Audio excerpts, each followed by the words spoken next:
Mrs. Hugo. They are pupils from the Edinburgh Academy.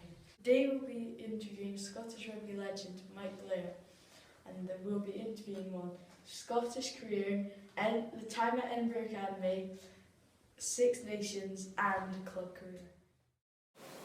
Mike Blair was a pupil at the Edinburgh Academy. He played for the first 15 team in the scrum half position. Mike went on to captain the first team and had great success. He also played internationally for Scotland and was captain when the Scots beat England in the 2008 Calcutta Cup.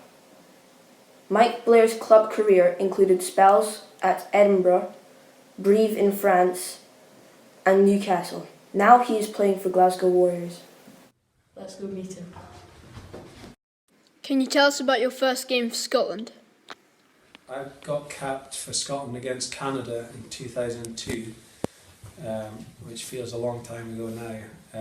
But it was a bit of a strange first cap because we were on tour, we toured Canada and America, and when I got my first cap, I call it a stadium, it was a field, pretty much with the stand that we played in, and there must have been about 2,000 people there.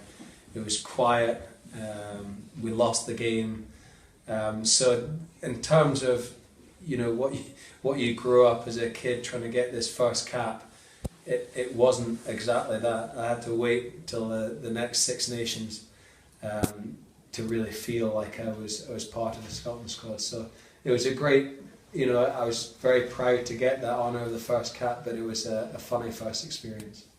What was your favourite moment of your international career?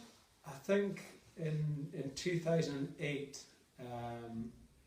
we played against England at Murrayfield, and it was the first game that I'd been captain of Scotland at Murrayfield, and we won the game, and I was man of the match, and I got to lift the trophy, and so looking back, I can't really remember anything about the game because the weather was horrible. It was windy and wet, and I try and tend to forget about those games.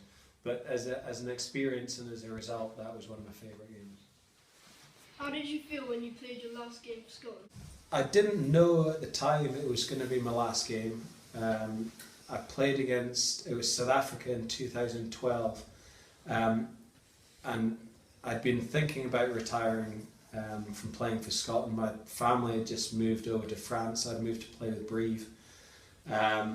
And I'd initially thought I'd stop playing after the tour in 2012 went to Australia, Fiji and Samoa.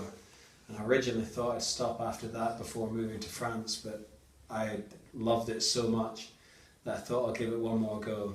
And then after the autumn, my daughter was actually born a week before going over to Scotland, and it was just a fiasco trying to get her passport organised, and I thought, my priority at that stage wasn't playing for Scotland, it was for my family. So I didn't know it was my last game, and looking back, my last touch in international rugby was throwing an intercept for South Africa to score. So it's not a good last memory, but it's an interesting story.